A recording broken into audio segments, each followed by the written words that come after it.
আসসালামু আলাইকুম। আজকে আমি বেইল ভ্যালিডেশন নিয়ে কথা বলবো। বেইল ভ্যালিডেশন নিয়ে কথা বলার আগে আমরা আগে চলুন ভ্যালিডেশনের কিছু পার্টস দেখে নিই। এখানে আমি ফোন নাম্বার নিয়েছি এবং আমি আমার ফর্মের ভিতরে এখানে লিখেছি যে ফোন নাম্বার। আমি ফোন নামে একটা প্যারামিটারের মাধ্যমে ডেটাটা ইনপুট হিসেবে নিচ্ছি এবং এখানে টেক্সট লিখেছি। এখানে আমি ভ্যালিডেশন ফেল করার জন্য আমি কয়েকটা রুলস লিখছি, যেমন মিনিমাম মিনিমাম 12 হতে হবে, ম্যাক্সিমাম 10 হতে হবে, সাইজ 15 হতে হবে, ডিজিটস 5 হতে হবে। এমন একটা ভ্যালু আমি ইনপুট দেবো যেখানে কয়েকটা ভ্যালিডেশন ফেল করবে।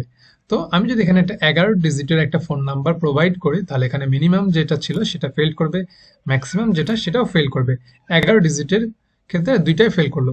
সাইজ এখানেও ফেল করবে, ডিজিটস এখানেও ফেল করবে, তার মানে প্রত্যেকটা জায়গাতে এটা ভ্যালিডেশন ফেল করবে।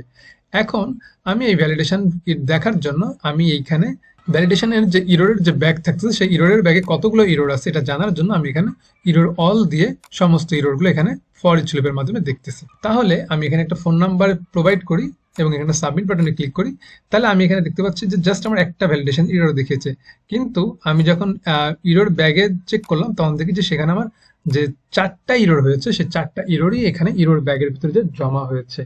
এখন প্রশ্ন হচ্ছে, আমার যেহেতু প্রথম ভ্যালিডেশনটাই ফেইল্ড হয়ে গেছে, তাহলে আমার পরেরগুলো আর চেক করার দরকার পড়ছিল না, কিন্তু তারপরেও সে পরেরগুলোতেও চেক করেছে। তো এক্ষেত্রে পরেরগুলো চেক করার কোনো প্রয়োজন পড়ছে না। তো সেই জন্য আমরা এইটাকে বেইলের মাধ্যমে আমরা হচ্ছে যে এটাকে আটকাতে পারি, যে বেইল যখন সে প্রথমটা ফেল করবে তখন সে বাকিগুলো আর চেক করার দরকার পড়বে না। যদি প্রথমটা সাকসেস হয় তাহলে সে সেকেন্ড এটা চেক করবে, যদি সেকেন্ডটা ফেল হয়ে যায় তাহলে পরের দুইটা আর চেক করার প্রয়োজন পড়ছে না। তাই আমরা যদি এখানে বেইল কথাটা লিখি, তাহলে এই যে এতগুলো ভ্যালিডেশন আছে সেই ভ্যালিডেশনের ভিতরে যেখানে ভ্যালিডেট ফেল করবে ঠিক সেখানে এটা বেইল হয়ে যাবে। 11 ডিজিটের একটা নাম্বার সাবমিট করলাম। এখন যদি আমরা একটা সাবমিট করি তাহলে আমরা দেখতে পাচ্ছি এখানে শুধু একটাই ইরর দেখাচ্ছে, আর বাকি যেগুলো ফেল করছে সেগুলো আর দেখাচ্ছে না। এখন যদি আমি এখানে 12 ক্যারেক্টার একটা ডিজিটটা প্রোভাইড করি এবং যদি সাবমিট দিই, তাহলে সেখানে পরের ইররটা ধরছে যেটা 10 ক্যারেক্টার হতে হবে, 10 ক্যারেক্টারের বেশি হওয়া যাবে না। তো এই হচ্ছে যে বেইল ভ্যালিডেশন। বেইল ভ্যালিডেশন হচ্ছে আপনার পরে অনেকগুলো ভ্যালিডেশন আছে, সেই ভ্যালিডেশনের প্রথমে যদি আপনার ভ্যালিডেশন ফেল করে ফেলে বা সেকেন্ডে ভ্যালিডেশন ফেল করে ফেলে, তাহলে পরবর্তী ভ্যালিডেশন গুলো আর সে চেক করবে না। এই পরেরগুলো থেকে বাঁচার জন্য বেইল কিওয়ার্ডটা ইউজ করতে পারেন। তো আজকে এই পর্যন্তই। Thank you for watching this video. আল্লাহ হাফিজ।